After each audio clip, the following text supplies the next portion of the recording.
நிறைய இடங்கள்ல அவமானப்பட வேண்டியிருக்குது. ரோட கிராஸ் பண்ணி விட்டுருங்கப்பா அந்த பெரியவரை. ஹாலிடேஸ்னாலே அது நம்ம GT Holidays தான். GT Holidays, South India's #1 travel brand. You know you are special when you're with GT Holidays. அடகில் இருக்கும் தங்க நகைகளை மீட்டு 10 நிமிடங்களில் பிரைம் கோல்ட் ஹப் மூலம் அதிக விலைக்கு விற்க 7997990028 தொடர்பு கொள்ளவும். முக்கிய தகவல்களை குறுஞ்செய்தி வாயிலாக தெரிந்து கொள்ள ஆதன் செயலியை டவுன்லோட் பண்ணுங்க. அதற்கான லிங்க் இந்த வீடியோ கீழே டிஸ்கிரிப்ஷன்ல இருக்கு. ஆதன் சினிமா ஓவர்ஸ்க்கு ஷாம்லாவோட பெரிய வணக்கம். இன்னைக்கு நம்ம எங்க வந்திருக்கோம் அப்படின்னு பாத்தீங்கன்னா, நம்ம டெலிபோன் ராஜ் நம்ம எல்லாருமே படங்கள்ல பார்த்து அவரை செலிப்ரேட் பண்ணிருப்போம். இன்னைக்கு அவர் ஒரு முக்கியமான இடத்துக்கு வர போறாராம். முக்கியமா அவர் என்ன மாதிரியான விஷயங்கள் பண்ண போறாரு அப்படிங்கறதையும் டெலிபோன் ராஜ் சாருக்கு நம்ம வர்றதே தெரியாது. அவரை சர்ப்ரைஸுமே பண்ண போறோம். சோ இந்த வீடியோல நிறைய சுவாரஸ்யமான விஷயங்களை பார்க்கலாம். Hi sir. Oh sorry sir, உங்களை பார்க்க தான் வந்திருக்கேன்.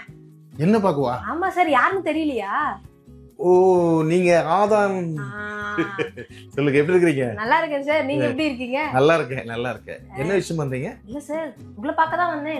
என்ன விஷயம்னு கேட்டீங்க பொஸ்துன்னு? என்ன பார்த்து? ஹேர் பேட்ச் எல்லாம் வைக்கிறீங்கன்னு கேள்விப்பட்டேன். சரி, அந்த சீக்ரெட் எதுக்காக வைக்கிறீங்க அதெல்லாம் தெரிஞ்சுக்கலான்னு வந்தேன் சார். அதாவது கொஞ்சம் ஓல்ட் ஆகி போச்சு. அது கொஞ்சம் யூத் ஆகணும்னா அந்த ஹேர் பேட்ச் வச்சாதான் யூத் ஆக முடியும். அதனால இந்த சிட்னி ஸ்ட்ராண்டுங்கிற இந்த கம்பெனில நல்லா அழகா வைக்கிறாங்கன்னு கேள்விப்பட்டேன். அதுதான் வந்திருக்கேன். அது எப்படி வைக்கிறது கேட்டுருவோம். கேட்டுறலாம் சார்.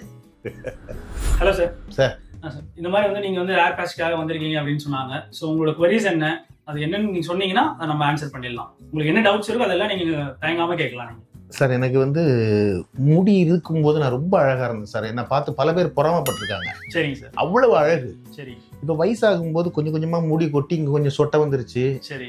முன்னுங்கெல்லாம் ஏறி போச்சு. சரிங்க சார். அது கேட்க எல்லாரும் நிறைய பேர் சொல்றாங்க. என் நண்பர்கள் சர்க்கிள் எல்லாம் நிறைய பேர் சொன்னாங்க, சிட்னி ஸ்ட்ராண்ட்னு ஒன்று டி நகர்ல இருக்கு, அங்க போனீங்கன்னா உங்களை இளமையாக்கி விட்டுருவாங்கன்னு சொன்னாங்க. கண்டிப்பா பண்ணிடலாம் சார். அந்த நம்பிக்கையில உங்கள்கிட்ட வந்திருக்கிறேன் சார். கண்டிப்பா பண்ணிடலாம், ஒரு பிரச்சனை இல்லை. நீங்க இளமையா தான் போவீங்க. இப்போ டெலிபோன் ராஜ் சாருக்கு என்ன பண்ண போறீங்க சார்? ஒன்றும் இல்லை சார், ஆக்சுவலி கன்சல்டேஷனுக்காக வந்திருக்காரு. எனக்கு எப்படின்னா ஏற்கனவே லைட்டா பின்னாடி கொஞ்சம் ஏறிடுச்சு, அப்புறம் ஃப்ரண்ட்ல கொஞ்சம் கலக்கமா இருக்கு அப்படின்ற மாதிரி அவர் சொல்லியிருக்காரு. ஸோ இந்த இடத்துல அவர் கேள்விப்பட்டிருக்காரு. இந்த இடத்துல இந்த மாதிரி அவர் முதுமை இளமையா மாத்திடலாம் அப்படின்ற மாதிரி அவர் கேள்விப்பட்டிருக்காரு. கண்டிப்பா அவருடைய எங்கதான் அவரோட பேசி கேட்கும் போதே தெரியுது ஆக்சுவலி. ஸோ அவர் இன்னும் இளமையா எப்படி மாத்தலான்றதுக்காக இங்க வந்திருக்காரு. ஸோ கண்டிப்பா பண்ணிடலாம். இப்போ என்ன பண்ண போறோம் அப்படின்னா, அவரோட பால்னஸ் என்ன இருக்கும் அந்த பால்னஸ் நாங்க மெஷர் பண்ணிடுவோம். ஸோ மெஷர் பண்ணிட்டு அவரோட சைட்ல இந்த முடி இருக்கு பாத்தீங்களா, என்ன டெக்ஸ்சர்னு சொல்லுவோம். டெக்ஸ்சர்னா என்ன டைப்ல இருக்கு, லைக் கர்லியா இருக்கா, ஸ்ட்ரெயிட்டா இருக்கா, வேவியா இருக்கான்றத பார்த்துட்டு அவரோட ஹேர் என்ன டைப்போ அந்த டைப்க்கு ஏற்ற மாதிரி நம்ம ஒரு பேட்சை அவருக்குன்னு சொல்லிட்டு பிரத்யேகமா ரெடி பண்ணுவோம். இண்டிவிஜுவலா அவருக்குன்னு மட்டும் பிரத்யேகமா ரெடி பண்ணி நம்ம என்ன பண்ணுவோம், அவருக்கு அந்த பால்ட் ஏரியா என்ன இருக்கோ அந்த இதுல நம்ம ட்ரிம் பண்ணிடுவோம். அந்த இடத்துல கம்ப்ளீட்டா ட்ரிம் பண்ணிட்டு அந்த இடத்துல இந்த பேட்சை ஃபிக்ஸ் பண்ணி இது வரும்போது எந்த லென்த்ல வரும்னு பாத்தீங்கன்னா ஒரு 4-5 இன்ச் வரும். 4 to 5 inches லென்த்ல தான் வரும்.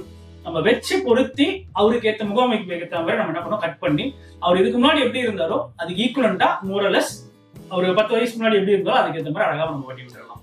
ஸோ இந்த ப்ராசஸ் தான் நடக்க போகுது. ஸோ இது கொஞ்சம் மெயின்டெனன்ஸ் ஓரியன்டாவும் இருக்கும். அவர் அப்பப்போ மெயின்டைன் பண்ணிக்கலாம். ஷூட் அப்போல எந்த பிரச்சனை இல்லாம பழைய மாதிரி அவர் அழகா நல்லா கான்ஃபிடென்ட்டா ஒரு ஷூட்.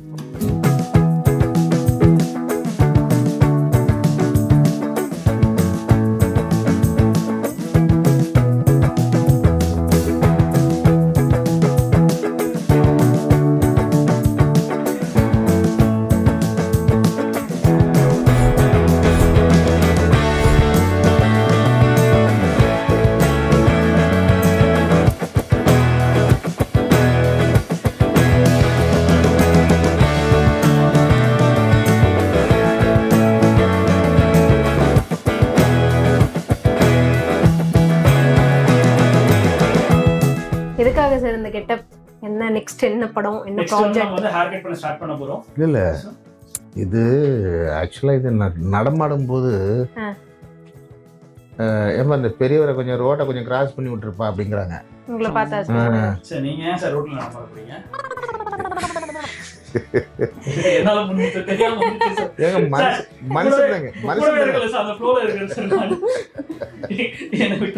நிறைய இடங்கள்ல அவமானப்பட வேண்டியிருக்குது. ரோட கிராஸ் பண்ணி விட்டுருங்கப்பா அந்த பெரியவரை. தாத்தா வாங்க வாங்க அண்ணன் பிடிச்சி விடுற ரோட கிராஸ் பண்ணி விடுவாங்க. நான் சும்மா நின்றுட்டு இருப்பேன்.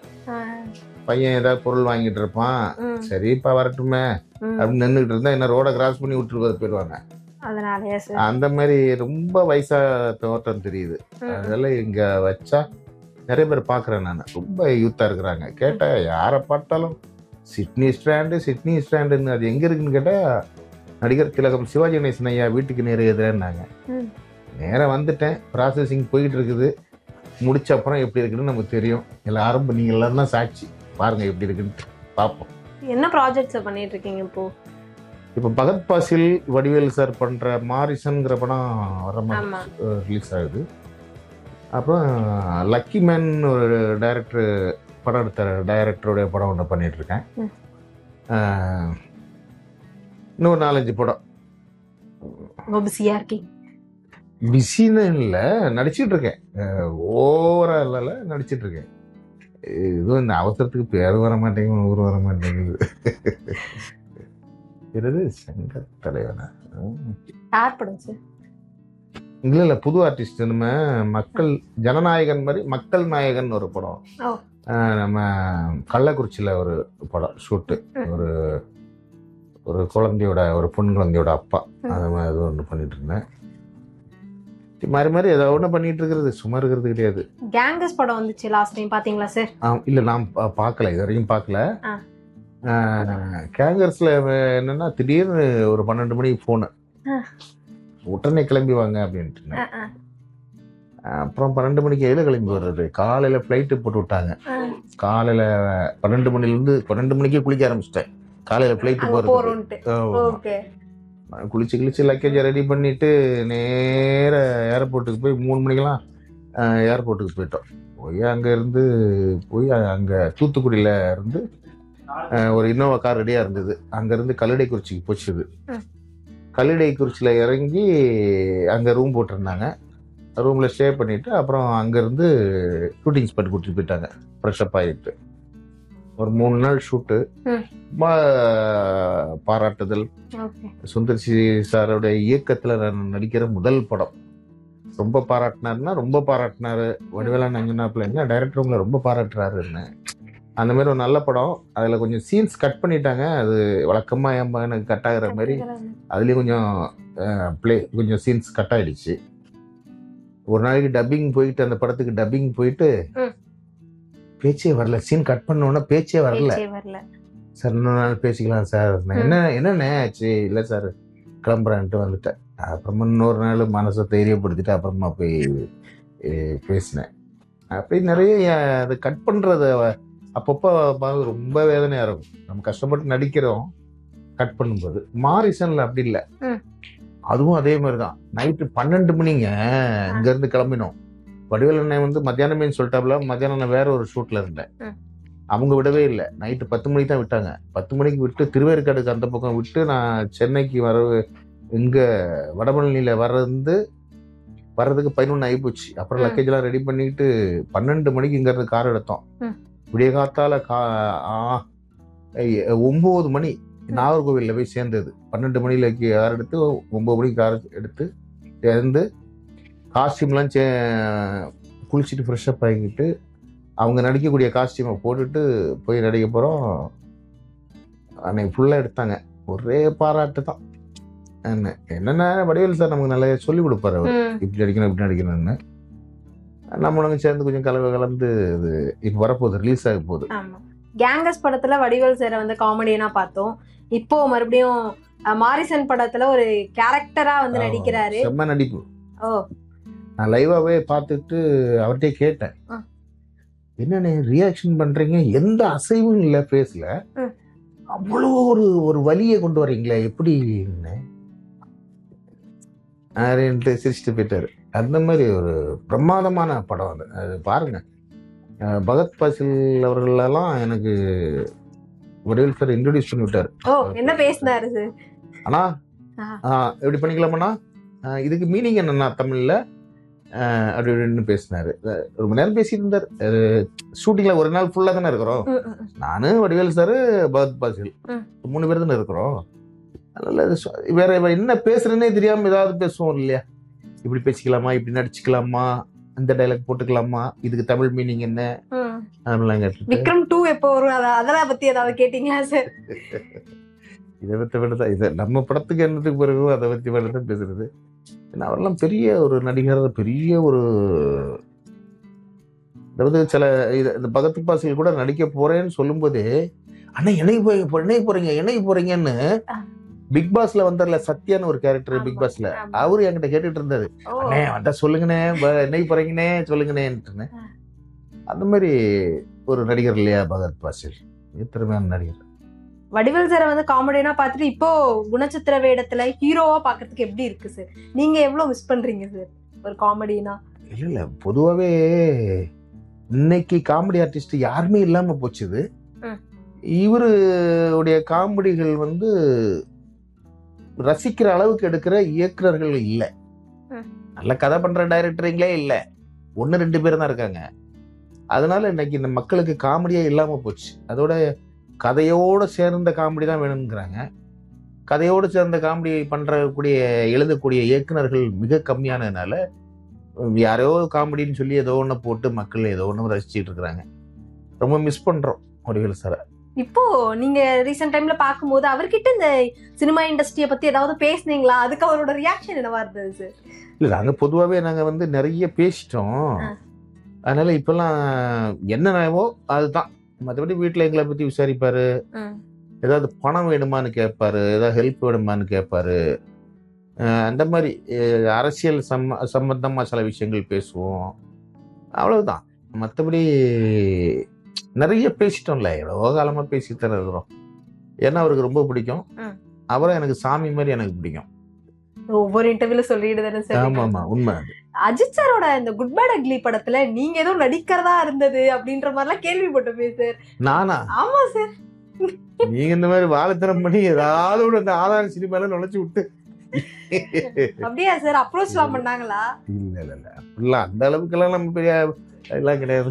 ஆனா நீங்க யோசிச்சிருக்கீங்களா சார் அஜித் சார் கூட ஒரு படம் பண்ணணும் அப்படிங்கிற மாதிரி எல்லாம்?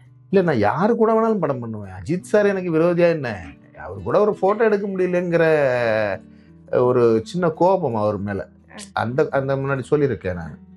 அதாவது தூள் பறக்கும்னு ஒரு ஜீ தமிழ் ஷோ ஒன்று ஏவிஎம்ல நடந்தது. அப்புறம் ரோஜா மேடமும் ரமேஷ் கண்ணா சாரும் என்னை கூட்டிட்டு போயிட்டு எங்களை மாதிரி ஒரு 4-5 பேரை கூட்டிட்டு போய் போட்டோ எடுக்கலான்னு கூட்டிட்டு போனப்போ அவரு எடுக்க மாட்டேன்னு சொல்லிட்டு அவரு சரன்னு கார் எடுத்துட்டு போயிட்டாரு.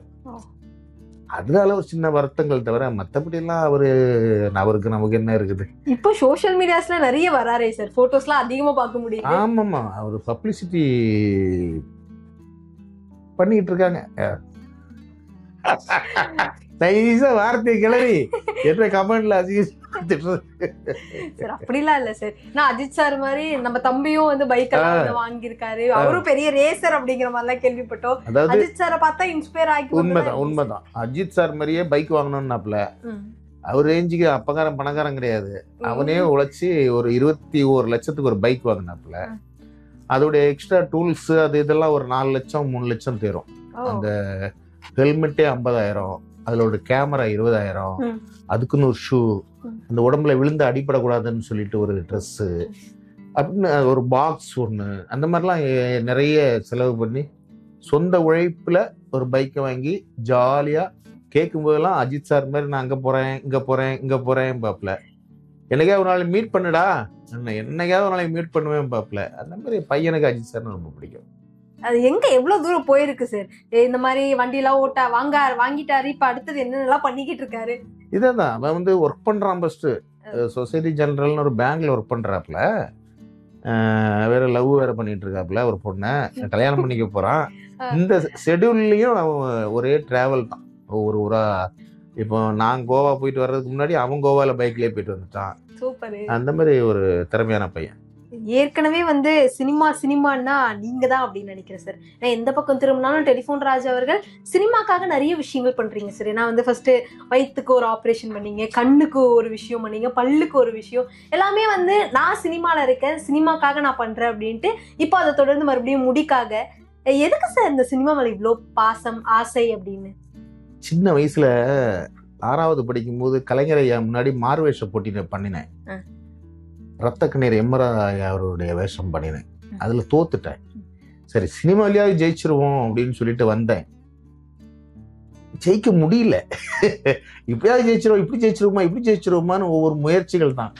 நம்ம முயற்சி பண்ணிக்கிட்டே இருப்போம். என்னைக்காவது ஒரு நாளைக்கு பலன் கிடைக்கும். இல்லைன்னா இது கிடைச்ச பலன் சந்தோஷமா அனுபவிச்சுட்டு அப்படி போயிட வேண்டியதான். எனக்கு சினிமா ரொம்ப பிடிக்கும். ரொம்ப என் ஃபேமிலியை விட சினிமாவை பிடிக்கும். அதுக்காக தான் ஒவ்வொரு அவதாரங்கள் எடுத்துக்கிட்டு இருக்கேன். 4.5 கிலோ வயிறு பில்ராத் ஹாஸ்பிட்டலில் ராஜ்குமார் வில்லியம்ஸ்னு ஒரு டாக்டர் கட் பண்ணி வச்சிருக்கிறாரு.